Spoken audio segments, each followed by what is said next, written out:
It is finally time for a January reading wrap-up. The video I feel like is going to be a little bit disappointing. I just tapped my mic, so. Also, I deeply apologize for having rain-soaked hair. I hope I can be forgiven. Yes, that was hyperbolic. It's only a little wet. Okay, I'm just gonna get into it. I listened to audiobooks. I was traveling a lot, okay? So January was crazy. I was pretty much spending it on trains. So a lot of what is in my January reading wrap-up is pretty much everything in here. I read on my library app, or I listened to audiobooks. There were some disappointments. There were some things I liked. So let me just get into it. The first was I listened to as an audiobook. It's called With a Little Luck by Marissa Meyer. So it's a YA romance that is from the point of view of Jude. He is a junior in high school. He's a bit of a nerd. He's, feels like an outsider, not part of the cool group. He is a D&D DM. He is an artist. He likes to make art of his party. So I think that's pretty neat, but of course, he's a teenager. He comes from a family who's obsessed with the Beatles. His parents are obsessed with the Beatles, hence his name Jude, and he has 3 sisters, all with Beatles-related names. One of his sisters is his twin sister. His family owns a record store that they, of course, work at. He also has a best friend called Ari that also works at the record store because she is a musician. She writes her own music, so she does a lot of open mic nights, and she really likes to just be at the store. So while he is very close with Ari, and Ari is very close with his family, the story centers around Jude. I got a pillow to sit on so I could be taller. So Jude, at one of these open mic nights, he is gifted some magical luck. It has to do with a London Town album and some D&D die, but basically after he's gifted this luck, there is a series of very, very fortunate events that happen to him, including him getting to go on a date with his longtime crush Maya. But is a life of luck everything it's cracked up to be? It's a story of friendship, of love, of romance. It's a YA romance, but it's also about coming of age. It's about finding yourself and your confidence in who you are, being okay with not being popular and that kind of stuff, and being confident in your art and your creations. It's a very artsy book as well, with, Jude being an artist, Ari being a musician, so it very much appreciates the arts. It was a cute, silly read. It broke the fourth wall. It acknowledged that it was breaking the fourth wall.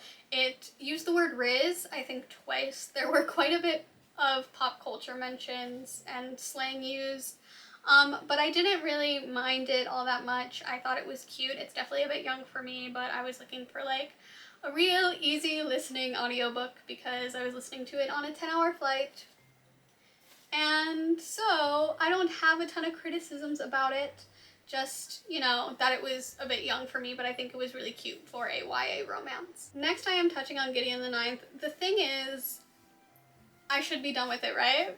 Because I talked about in last month's reading wrap-up of how I was almost done with it, like halfway through it, I think I said. And the thing is, like I said, I was on trains a lot, I was traveling a lot, I had a 10-hour flight, I was all over the place, it's a super busy month.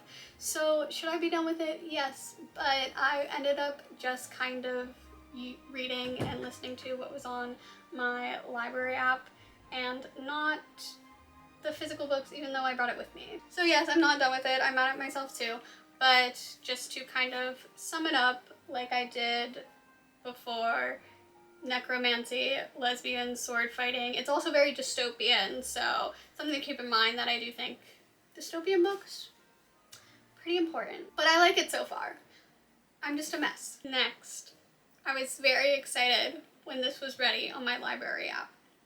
The people you meet on vacation, the people we meet on vacation, people you meet on vacation, I think. By Emily Henry. Contemporary romance is not all lost. I should have listened to the people who told me to read Emily Henry earlier. I really should have. But let me just get into what this book is about. So this book is about Poppy and her best friend Alex. They met in undergrad. They didn't instantly hit it off, but Once they became friends, they were besties. And every summer they go on a trip. Almost every summer they were able to do this summer trip for years until the fateful summer in Croatia that leads them to not talk for 2 years.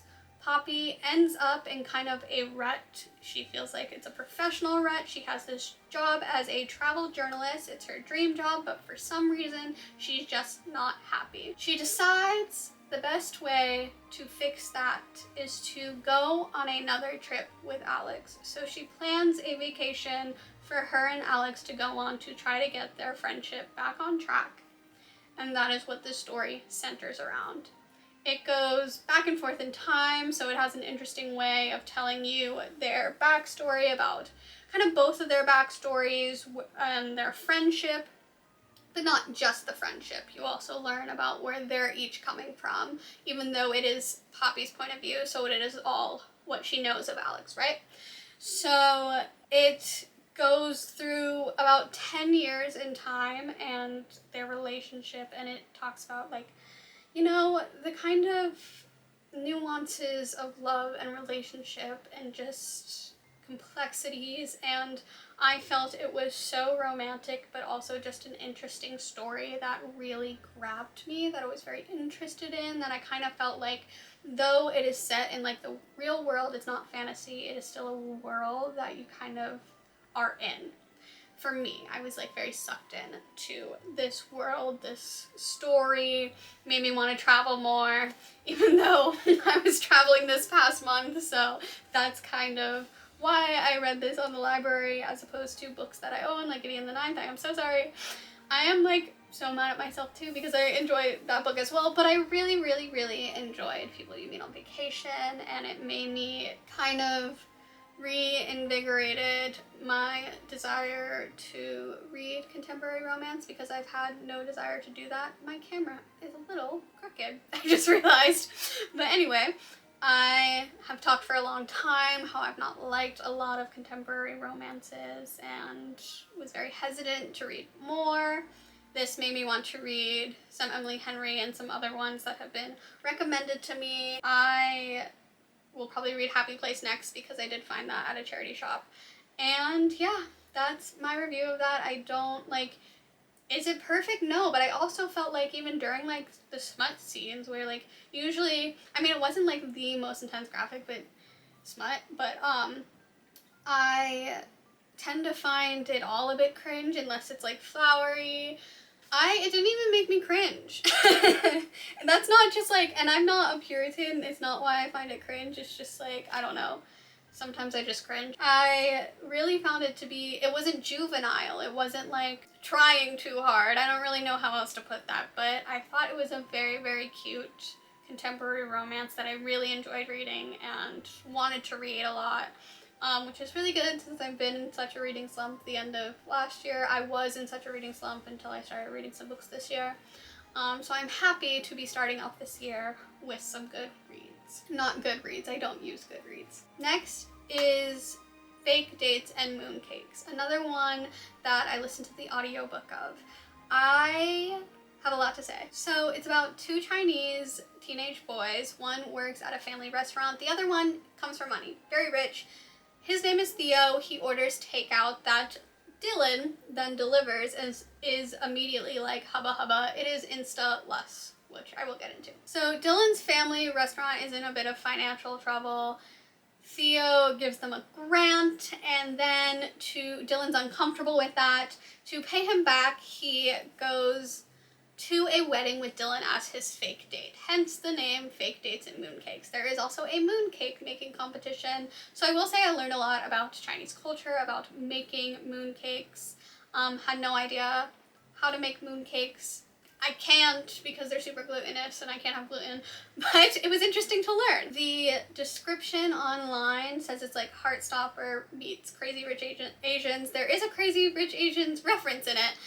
Which I understand where it's coming from. It is very much about like class differences and that kind of stuff, feeling like you're from different worlds, how can you be together? That is kind of the big plot point within this romance, the big conflict I should say. it all kind of boils down to money and class differences and that kind of stuff. But when it comes to criticisms, like I said, Insta Lust just really isn't for me, and I like the tension, I like building up to it, yearning, all that kind of stuff, but this did not have that. This was also YA, so again, could just be a bit young for me.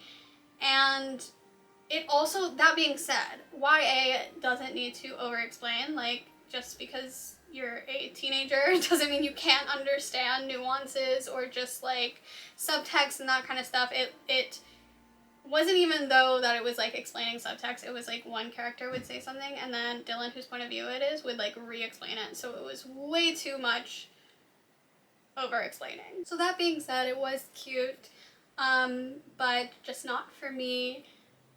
So that is everything I have this month. I did start reading Ladies' Night. That was another one that became ready on my library app and I was so excited, so I started reading it, but I'm only like 10 pages in, so I'm not far enough to obviously give any sort of review, but I promise I will finish Gideon the Ninth in February. For myself even, I should. Like, I work with radio mics all the time, but it's just like having it on myself. It's new. Yeah. I'm very excited for the reading year ahead because I've had a decent one so far, and I have discovered that I can listen to audiobooks and pay attention to be fine. I listen to them at the gym sometimes, but I also mainly, go to the gym with friends, so I'm not doing that a lot. But I also like to work out to music if I am alone. But anyway, yeah, it's allowing me to explore more genres, even though it's been kind of YA romance right now, but I have a lot saved on my library app for that. And so look forward to more audiobook reviews as well as my normal just ebooks and physical books reviews. So yes, if you like this, like and subscribe, and I will see you soon. Bye!